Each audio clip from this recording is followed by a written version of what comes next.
you might be surprised to learn that there has probably never been a time in human history when miracles were not taking place. In fact, without a constant stream of miracles, our brave American pioneers of 150 years ago could never have endured the conditions in which they struggled to survive. It was September 1849. Hundreds of families living in the eastern states heard the cry of gold in California and headed west. The 10 members of the families of Philemon Gibbs and Isaac Toole planned to make their homes in the booming town of Sacramento. But many of those who set out toward that new promised land never arrived. They lost their lives to disease, injury, and then there was the dry, barren wilderness itself. We'd better just set up camp here tonight. This particular year, the heat was even more intense than usual. So by the time the two families reached a well or watering hole, it had already gone bone dry.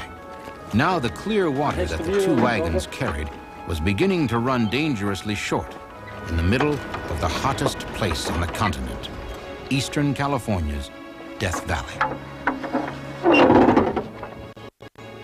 The travelers had all but used up their last water reserves. Now there was only enough for 2 or 3 days. And from here, in the middle of the desert, the soonest the caravan could reach clear water would be at least 5 days. Sarah, water, dear. The Gibbs and Toole families were devoted to each other in mutual self-sacrifice, but they knew that soon they would have nothing else to give. If they did not find clear water in the next 2 days, they would all surely die. Just about all out. We better take stock of what to do. We're not going to find any water out here for a few days. I reckon so.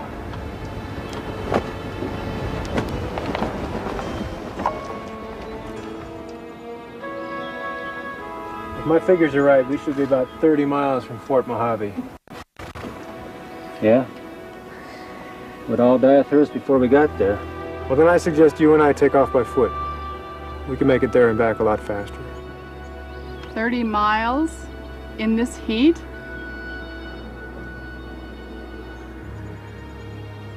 There's no other way. Philemon and Isaac knew that they could travel faster on foot than the fully loaded wagons ever could. They would find the closest water and bring back all they could carry. Take care, Isaac. I will. Godspeed. Bye. The next morning, Isaac and Philemon gathered all the water skins they could carry, all of them empty, except for one. You're in charge now, Joseph. Isaac turned the reins of command over to his eldest son. He left Joseph with the charge to keep everyone comfortable and out of the sun as best he could.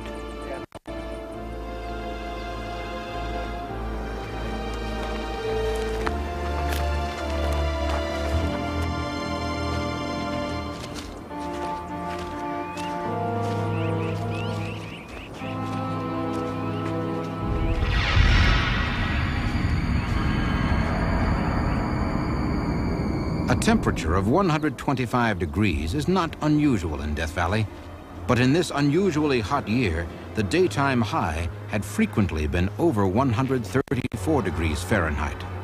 But with only a pint of water between them, Isaac Toole and Philemon Gibbs struggled onward, determined to save the lives of their families. On and on they walked, each torturous step taking them further from the families they loved, and with no guarantee that they were getting any closer to the life-saving water they always imagined to be just over the next dune. By noon of the next day, Isaac and Philemon were more dead than alive. But still, they forged onward, driven by their thoughts of their families, who were counting on them to return. Finally, the two men collapsed, And yet, even then, Isaac and Philemon would not give in. Their families needed water. Nothing else mattered. When they could no longer walk, no longer crawl, no longer drag themselves, they lay down their bodies, but not their wills. Isaac and Philemon's hearts cried out for any way by which their families might be saved. They had no way of suspecting how close they were to a miraculous rescue.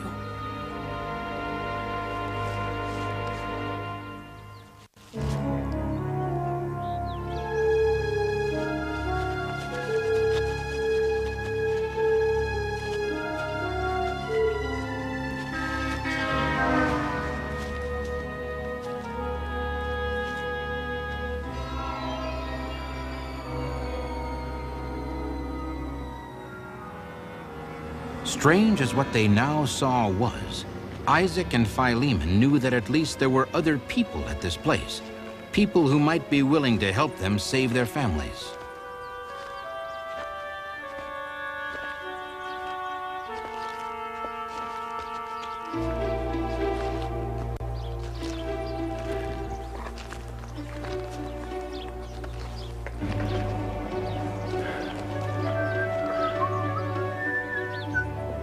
Howdy. Y'all must be working on that movie down the way, huh? Sir? Never mind. What can I do for you? We're in desperate need of some water, sir. The attendant knew that a film crew was making a movie in the nearby Well, hills, there's the water. and he assumed Isaac and Philemon were in period costume for a scene from that film. Sacramento. So he good-naturedly showed them the water he had set aside for the many drivers who came seeking help with their automobile radiators. Out of the desert. Sir, we've gotten disoriented. Can you tell us how to get to Sacramento? It's north of here, that-a-way. You know, you two are almost believable. Well, help yourselves to the water.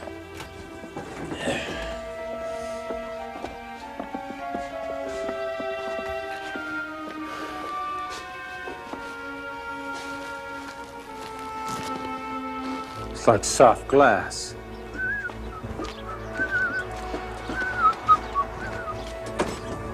Isaac and Philemon found everything they needed: water, directions, even a bounty of fresh fruit.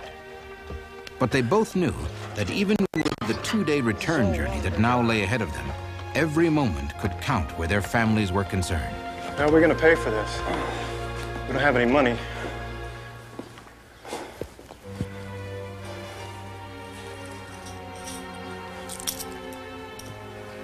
This? It's gotta do.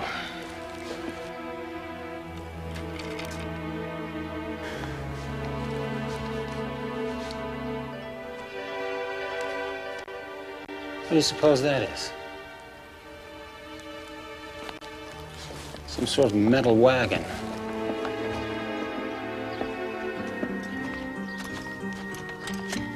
In future years, Isaac Toole and Philemon Gibbs would marvel over the strange things they saw that day. But on this day, in the midst of their crisis, they only knew of their renewed hope that their families might still be saved. The journey into the desert seemed short this time, so it did not seem long at all before they were reunited with the loved ones they set out to save.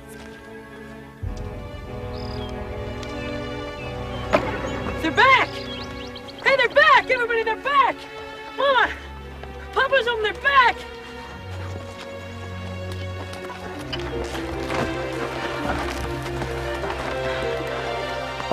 It's so good to see you. Son.